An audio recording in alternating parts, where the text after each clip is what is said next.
E aí pessoal, beleza? Rodrigo Bibo do site podcastbibotalk.com. Eu estou bem, eu espero que vocês estejam também. Galera, é o seguinte, só avisando que já tem 40% das vagas do BTD, o encontro dos ouvintes do Bibotalk, que vai acontecer no dia 20 de agosto de 2022, lá em Alphaville, Barueri. Galera, vai ser um encontro fantástico. Mais informações e para você garantir o seu lugar está aqui na descrição deste vídeo, tá bom, gente? Vai lá porque vai ser um dia incrível, um sábado que com certeza vai marcar a nossa vida em comunidade. Enfim, eu tô com grandes expectativas para esse encontro dos ouvintes do Bibotalk. Vou estar com os meus amigos e vai ser muito legal encontrar vocês lá, tá bom? 500 vagas, tá bom, gente? 500 vagas e 40% já foi ocupado. Então, simbora, garante seu lugar e vamos pensar junto no tema de hoje. Simbora!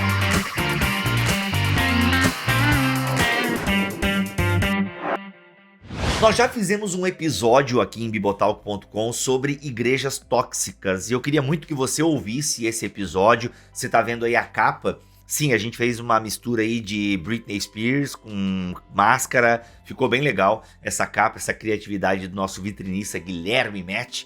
E enfim, como você pode ver, foi um episódio muito marcante e muitas pessoas desde então estão se percebendo em igrejas tóxicas, estão se percebendo numa igreja complicada. Aliás, gente, eu falo isso já há muitos anos aqui em bibotalk.com. A internet, ela desnudou a precariedade do movimento evangélico, a internet desnudou a falta de competência de muitas igrejas, a maldade de muitas igrejas. Aqui é importante a gente fazer uma separação. Existe uma incompetência. E quando eu uso o termo incompetência aqui, eu não estou usando ele no sentido pesado, de xingamento. Não, a internet mostrou que muitos obreiros e obreiras fizeram o máximo que podiam com aquilo que tinham na mão, com aquilo que aprenderam. E por ignorância, e novamente, aqui eu utilizo a palavra no sentido do termo mesmo, aquele que não quer saber, por ignorância, por não ser incentivado, sempre ficou naquele arrozinho com farofa e tal, não tem nenhum feijão, né? Falta uma substância ali. Então assim, a internet desnudou que muitas pessoas tocam trabalhos e, gente, glória a Deus até por essas pessoas, porque quantas vidas foram alcançadas por irmãos e irmãs que com aquilo que tinham fizeram e fazem acontecer em muitos lugares do Brasil. Mas, contrapartida, também mostrou que esses irmãos e irmãs estão assim, tipo, debilitados teologicamente e a internet mostrou isso. E aí esses irmãos e irmãs precisam dar um jeito de correr atrás e se prepararem melhor para o ministério, para que o ministério tenha mais corpo, tá bom? Hoje em dia com a internet, com cursos baratos e o tanto de material gratuito que nós temos na internet, não tem desculpa para ficar parado. Esse é um ponto. Contrapartida, a internet também mostrou a malvadeza mesmo, malvadeza. Nossa, me senti agora um vilão da Pixar, um vilão malvado, né? O meu malvado favorito. Aliás, já me disseram que eu sou parecido com o vilão do meu malvado favorito, o 1. Sei lá qual é o nome daquele cara, não faço nem ideia, porque é uma mistura isso aí, né? Eu sou parecido com o Tony Stark e tudo eu acho nada a ver, tá, gente? Ah, você é muito parecido com o Tony Stark. Ah, você é parecido com o meu malvado favorito, o vilão. Ah, você é parecido com o Sméagol do Senhor dos Anéis. Bem, o Sméagol do Senhor dos Anéis, eu sem camisa, eu pareço mesmo o Sméagol do Senhor dos Anéis. Mas enfim, vou voltando aqui pro assunto desse vídeo, que eu tô dando uma introdução até muito longa, porque daqui a pouco vai virar o tema do vídeo. Mas galera, mostrou mesmo a malvadeza de muitos pastores que oprimem as suas ovelhas e criam um ambiente de dominação, e isso é muito complicado. Um ambiente de dominação disfarçado de paternidade espiritual, disfarçado de cuidado. E aí eu queria pensar um pouquinho com vocês sobre isso, porque alguém me fez uma pergunta: Bibo, como saber se a minha igreja ela é bíblica? Como saber se eu estou numa igreja tóxica? Bem, primeiro você ouve lá esse BTcast que a gente gravou sobre igreja tóxica. Ele tá aqui no YouTube, tá no Spotify e tá também no site bibotalk.com. E o link tá aqui para você não ter dúvida, tá na descrição desse vídeo. Mas vamos lá, algumas características que eu acho que nós temos que analisar numa igreja, inclusive essa análise de alguma forma te ajuda a pensar se está na hora ou não de mudar de igreja. E já digo, mudar de igreja é sempre um BO, mas às vezes é necessário. Muitas vezes compensa ter uma igreja mais perto da Bíblia do que ter uma igreja mais próximo da sua casa. São coisas que nós devemos considerar. E como eu disse, a internet desnudou tanto o despreparo de alguns irmãos e irmãs, como a malvadeza e a vilaneza de alguns irmãos e irmãs que realmente querem dominar o povo. Vamos lá, algumas características de igrejas tóxicas, algumas características de igrejas que mais parecem uma seita.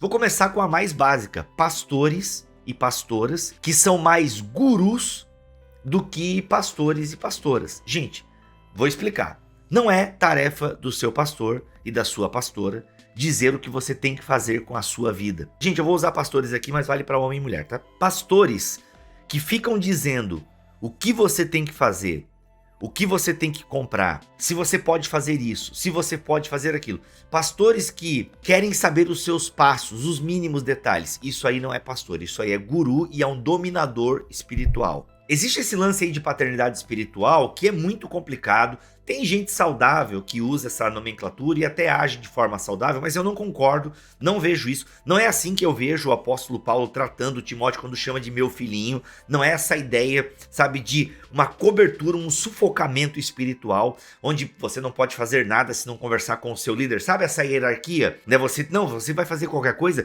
tem que conversar com o seu líder de GP. Não é isso, gente. Igreja não é um bando de guru que fica dizendo o que você pode ou não pode fazer. Mas como assim, Bíblia? Agora eu fiquei complicado. E a pregação? E os conselhos bíblicos? Então, é pregação e conselho bíblico. Tanto que uma das grandes frustrações dos pastores é eles pregarem um ano inteiro e aí chega lá o João no gabinete dele e diz que faz uma coisa totalmente contrária ao que eles vêm pregando o resto do ano. É isso, as pessoas parecem que não prestam atenção. Mas a pregação, ela te mostra o caminho, ela te orienta, ela não te obriga. Pastor que obriga, por exemplo, eu fiquei sabendo esses dias de uma igreja que o pastor está proibindo os membros de frequentarem outras igrejas. Espera lá um pouquinho. O que é isso, gente?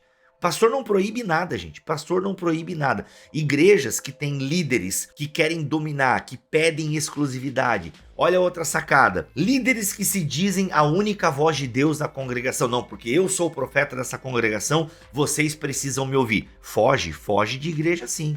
Foge de gente assim. Se não há uma pluralidade de liderança e de pessoas que pregam e que regem a igreja, isso é extremamente complicado. Ou seja, ele é o profeta da igreja, ela é a profeta da igreja, é ele, é ela que nós ouvimos. Isso é seita. Lugares que ficam dizendo o que você tem que fazer e existe uma liderança que pede exclusividade, isso não é a igreja de Jesus, isso é uma seita. E disso nós precisamos correr.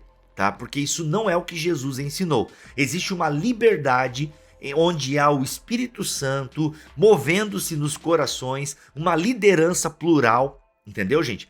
Galera, eu não sou contra uma igreja ter um episcopo, uma liderança episcopal. Eu sou do movimento pentecostal, onde predominantemente a liderança é episcopal. Então tem um líder, tem o fundador, tem uma pessoa que toma a direção. Agora, não tem um presbitério ali? Não tem um conjunto de liderança que pode dar um pitaco e até discordar? Aliás, se a liderança da sua igreja não gosta de discordância, não gosta que discordem da palavra dele ou dela, foge, isso aí não é a igreja de Jesus. Uma liderança saudável ouve a membresia e ouve o seu núcleo.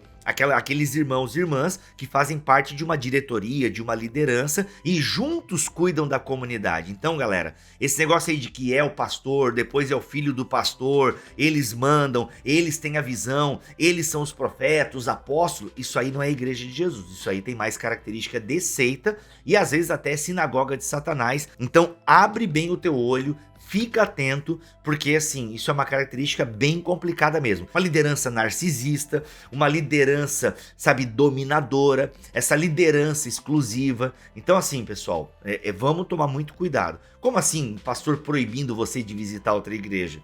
Ele não pode proibir você de fazer nada. Ele tem que pregar o evangelho. Ele tem que te mostrar o caminho que a Bíblia fala e sugerir, irmãos, esse é o caminho que a Bíblia sugere. Esse negócio de obrigação, isso aí é farisaísmo, isso aí é dominação, isso é uma cobertura espiritual que nada mais é do que opressão espiritual. E a outra característica, obviamente, é o distanciamento de pregações bíblicas. Se na sua igreja a Bíblia não é aberta, lida e explicada, temos um problema aí. Porque, gente, uma marca de uma igreja saudável é uma pregação expositiva. Eu não tô dizendo, e aqui você ouve o podcast muito legal que a gente fez chamado A Jornada da Pregação. Que episódio fantástico esse, A Jornada da Pregação. Também, tá? Põe a capa aí por gentileza, Rafa. Esse episódio aí é recente aqui em bibotalk.com. Ouça esse episódio porque ele tá demais. Então assim, uma pregação expositiva não quer dizer que ela não possa ser temática. Não, a igreja pode pregar em cima de um tema, mas um texto bíblico precisa ser aberto, lido e explicado para a congregação. Se não tem isso, Isso é muito complicado. Porque estão se falando o que então no domingo à noite? Está se pregando o quê? Está se pregando só experiências, só testemunhos? Isso é um pouco complicado, tá bom, gente? Então assim, acho que essas são duas características que a gente precisa analisar. A liderança é saudável? A liderança é compartilhada? Ainda que exista um líder, ele que toma a decisão, mas ele toma a decisão junto com um conjunto de pastores e pastoras? A Bíblia é exposta, é analisada, é pregada, é contextualizada, é aplicada? Se não tem isso, gente, e tá mais para aquilo que eu acabei de falar durante todo o vídeo, aí talvez seja a hora de você mudar de igreja, tá bom? Deus abençoe todos vocês, se inscreve aqui no canal, comenta o que você acha e vamos conversar um pouquinho mais sobre isso. Aliás, eu fiz um vídeo sobre festa junina que tá dando o que falar, eu vou voltar nesse assunto, vou explicar 1 Coríntios 8, vou explicar 1 Coríntios 10, o pessoal tá citando, tá? E enfim, vai ser legal. Deus abençoe, beijo e até o próximo vídeo, se ele quiser assim permitir. Valeu, galera!